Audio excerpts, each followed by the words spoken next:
Good morning, everyone. By the way, I am Juji Imlasagas. I am the one who give an introduction about what is situational context. Situational context describes the reason why something is occurring and the appropriate behavior and actions associated with the situation. It is on the types of context that influence communication. So, context is situation, circumstances, or a specific setting in which an event occurs. Furthermore, situational context or context of situation refers to the environment, time and place, etc., in which the discourse occurs, and also the relationship between the participants. Also, it deals with appropriate behaviors and actions associated in that situation, and that's all for situational context. Good day, everyone. I'm here to tackle about the several advantages in teaching grammar. So the first advantages is the real-world relevance. Situational context provide a real-world example of how grammar is used in everyday communication. So my example of this is that the students will be able to apply the grammatical points that is being discussed by the teacher in real life situation. So the second one is the contextual understanding. It helps the students to understand the purpose and meaning beyond specific grammatical structure. An example of this is, for example, they can be able to communicate grammar, structure, clarity, and tune. So the third one is the contextual learning. So contextual learning helps the students to understand. No, contextual learning. Learning grammar in context allows the students to absorb the rules and the structure for more naturally as opposed to rote memorization. Um, Example of that is, for example, is the students tend to learn context by applying it in real life situations. So the fourth one is the enhanced comprehension. Enhanced comprehension it aids comprehension by showing students how grammar helps convey meaning and intent. So the example of enhanced comprehension is, for example, students will convey their message and perceived message in their daily conversation without misinterpretation. So the fifth one is increased motivation. Engaging with situational context can be motivate students to learn grammar because they can see its immediate application in their daily lives. So students will realize that grammar is very helpful in their grammar in their daily lives, and that one of the reason why are motivated to learning grammar. And the sixth is improved retention. Learning grammar through the context can lead to better retention as students connect the rules to memorable situation or examples. And seventh one is critical thinking. Analyzing situational context encourage critical thinking skills as students considered why particular grammatical structures was chosen in a given context and how it contributes to affected. So the example of that is students tend to think critically why they need to use particular grammar structure in given situational to communicate effectively. So number 8. Let's proceed to number 8. So the number 8 is the natural language. Natural language acquisition. It it mimics the way people naturally learn language by exposing students to authentic language use in various situations, helping them to analyze the rules of in intuitively. And let's proceed to number 9. Uh, Number 9 is applicability. Applicability, students can apply what they learn directly to their writing and speaking learning to more effective and accurate communication. So the example of that is, for example, the students can write application letter consist, consistently. So number 10, the last one is the language variation. Situational context can be illustrate how grammar rules may vary a different social or regional contexts, promoting cultural and linguistic sensibility. So that's all for my um, report.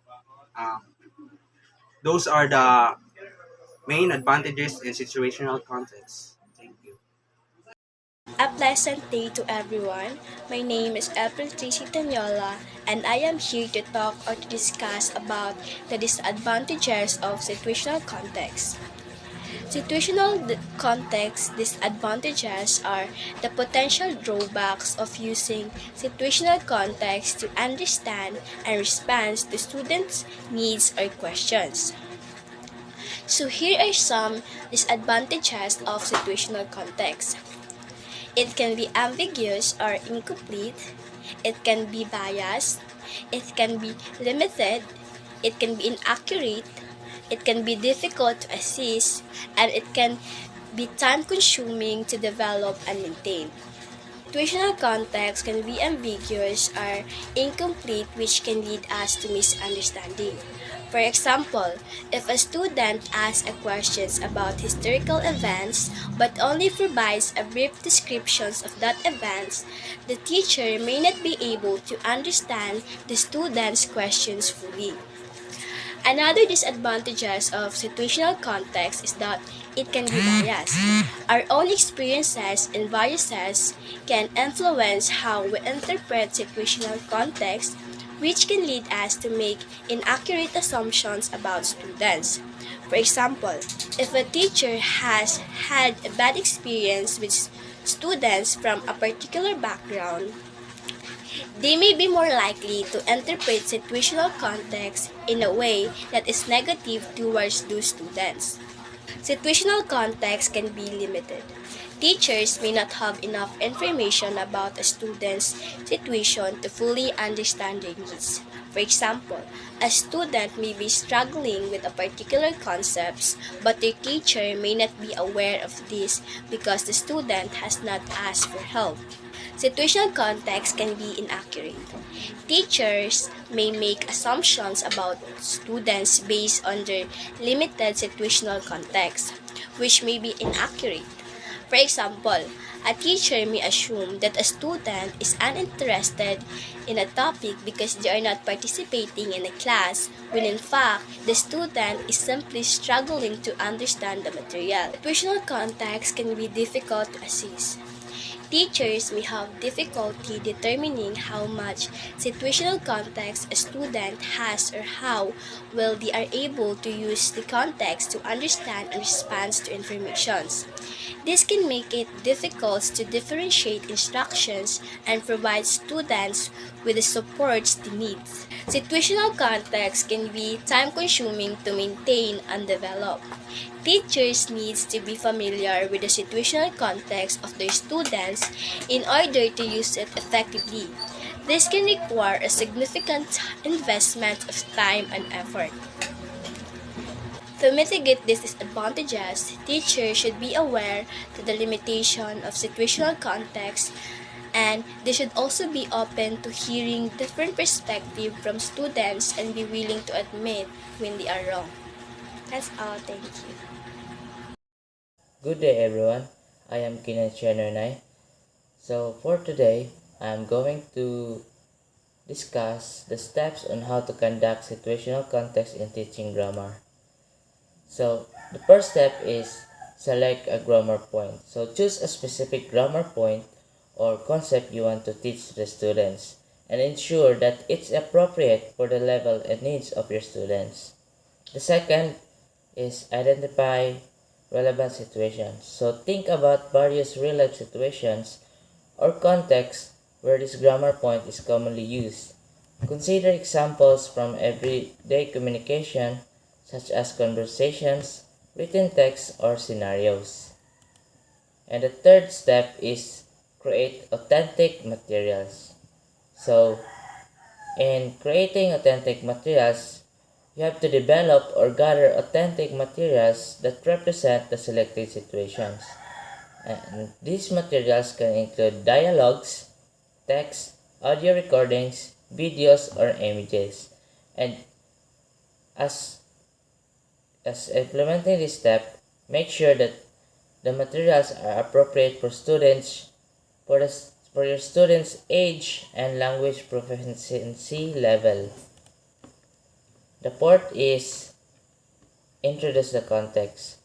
So to start the lesson by presenting the situation context to your students, describe the scenario or context in which the grammar point is used.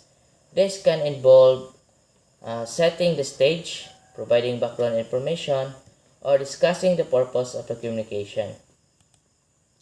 The fifth step is engage students. So engage your students by asking questions or initiating a discussion related to the situational context. Encourage them to share their thoughts and opinions on the context to make it more interactive.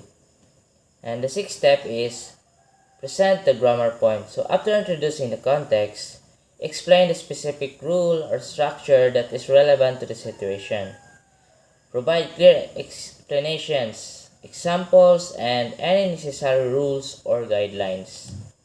The seventh step, analyze authentic examples. So while using the authentic materials you provide to illustrate how the grammar point is used in a given context, analyze the examples together with your students, highlighting the grammar rules and how they contribute to effective communication. 8. Practice exercise. So provide practice exercise or activities that allow students to apply the grammar point within the situational context. And this exercise should mirror the real life situation as closely as possible. The ninth step is encourage production. So in this step, you have to encourage the students to produce their own sentences or responses within the situational context. So this can involve role playing, writing dialogues, or responding to hypothetical scenarios. And the last step is the most important, provide feedback. So offer feedback and correction as needed to help students refine their use of the grammar point and encourage peer feedback as well if appropriate. And that's my cover of my discussion, and it will be discussed by my next co-reporter. Thank you. Morning, everyone, especially to our instructor. My groupmates have already discussed the steps on how to execute situational context in teaching grammar. So my task is to execute those steps. So my chosen grammar point is using active voice to avoid confusion. So in real life situation, we can use active voice, especially in business presentations. So during a business presentation, the speaker might say, "We achieved a 20% increase in sales last quarter," using an active voice to highlight your accomplishment. The second one is parenting. A parent might say to their children, I will help you with your homework, using active voice to express their willingness to assist. The third is sports commentary. The sports commentary, you might hear the striker scores a brilliant score, where the active voice is used to describe the action on the field. The fourth one is news reporting. In a news report, you may come across a sentence like, the government passed a new law today, where the active voice is used to convey the subject, which is the government, performing the action, which is passing a law. The fifth one is restaurant review. In a restaurant review, you could rate the chef prepared a delicious meal, using active voice to credit the chef for the meal's quality. The sixth one is academic writing. In academic writing, you might find sentences such as, the researchers conducted a comprehensive study, using an active voice to emphasize the researcher's action. The seventh one is emergency response. During an emergency, a responder might say, we rescued several people from the burning building, using active voice to describe their heroic action. The eighth one is customer service. A customer service representative might say, I processed your refund, using active voice to convey the role in handling the customer's request. Number 9 is environmental activism. An environmental activist could state, we planted 1,000 trees to combat deforestation, using active voice to highlight your group's environmental efforts. And the last one is teaching. In a classroom, a teacher might say, I explained the concept to the students using active voice to describe their oral action. Active voice is commonly used in various real-life situations to make sentences more direct, engaging, and focused on the doer of the action. So I have here a sports commentary script using an active voice for a basketball game, and I want you to analyze and take notes of these sentences that uses active voice.